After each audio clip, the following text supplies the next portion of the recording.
Good morning, everybody. Hope you had a good weekend.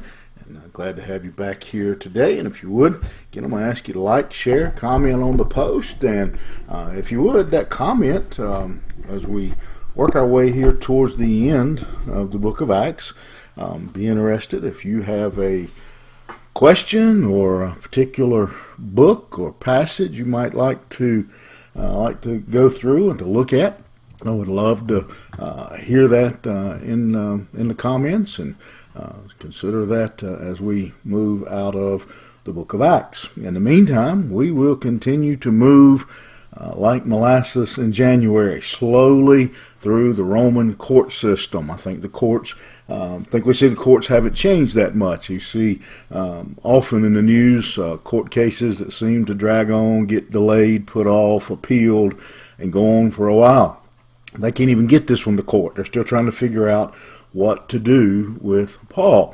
And as we saw, Agrippa has came to town to greet Festus and welcome him to the job.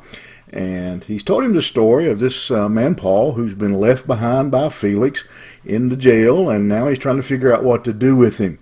And he tells him some of the story, tell him how Paul has appealed to Caesar.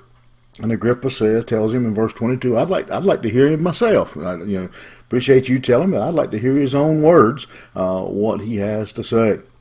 And verse 23 then says, so on the next day Agrippa and Bernice came with great pomp, and they entered the audience hall with the military tribunes and the prominent men of the city.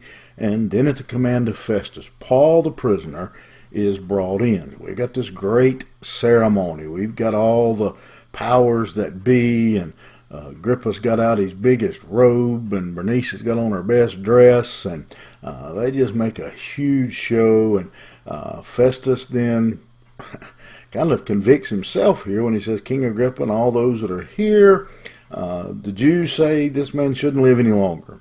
And here he says it, but I found that he had done nothing deserving death. You would think that would be the end of the story, that he would have said there's nothing, no charges, nothing that'll stick, turn him loose. But as he has decided to appeal to the emperor, at that point, now Festus, his hands are tied. When Paul appealed to Rome, to Caesar, as I told you earlier, Paul couldn't take it back, and Festus had no choice. So he has to go to Rome. So I decided to send him. He says, and again, he admits it, but I don't have anything definite to write. Again, as we've talked about, in sending Paul to Caesar, Festus needs, I'm not sure it was really a requirement, but it's only, I guess, common sense that if you're going to send a man to Caesar for trial, you need to tell him what you're trying him for. And he says, I don't have anything. And so I'm asking you, Agrippa, I'm begging you. You know the Jewish way. You know you've been at this longer than I have.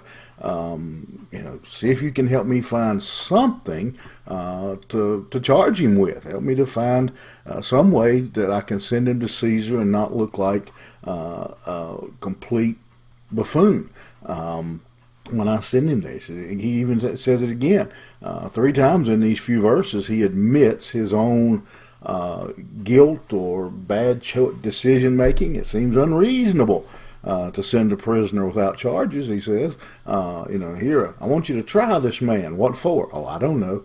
Can you imagine going into court as a lawyer in that way, to be the district attorney or the prosecutor, and call somebody out and say, Your Honor, we want to have a trial for Joe Blow over here. And he says, what's the charges? Well, I don't know. We'll figure it out as we go. You'd be threw out of court. You'd be laughed out of court. But that's the case that Paul has, the situation Paul finds himself in. Again, I have nothing to say about him. I don't have any charges that I think. I can't even bring any charges against him.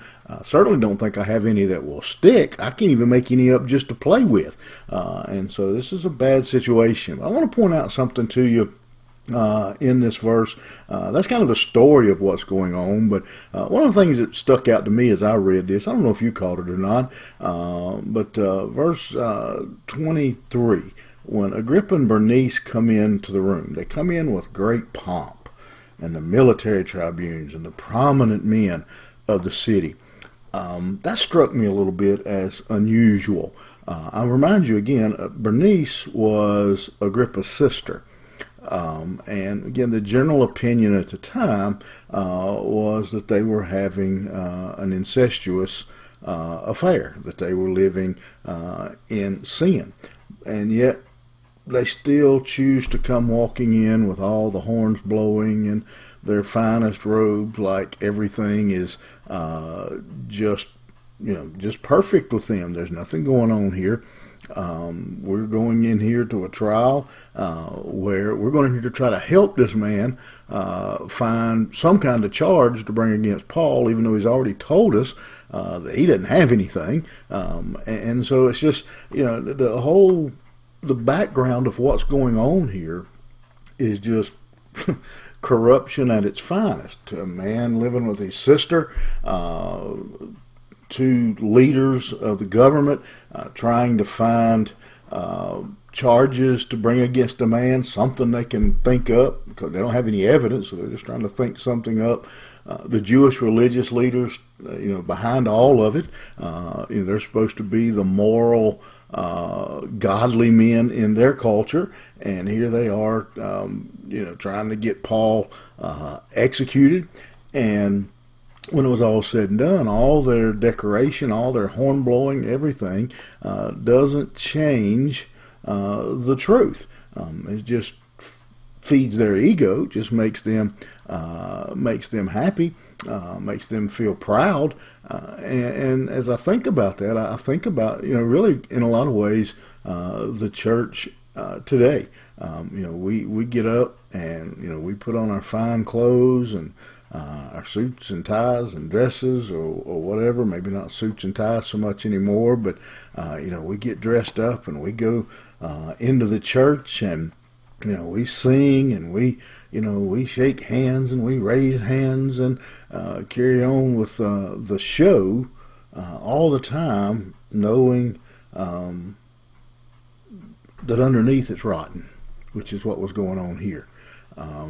And I think about, you take an old rusty car and you can paint it and it may look good, but if there's rust under that paint, eventually it'll pop through. You can put down new carpet, but if your floor's rotten, eventually you're going to fall through it. It's just, you got to get to the root of the problem. You can put on all the show you want to, and I'm afraid that there are a lot of folks who are walking that walk in our churches today, some even in the pulpit, that are standing up to preach, teachers, musicians, singers, those kind of things. We're putting on a lot of great pomp, as it's called here, but internally there needs to be some change. That's exactly what we see in this text.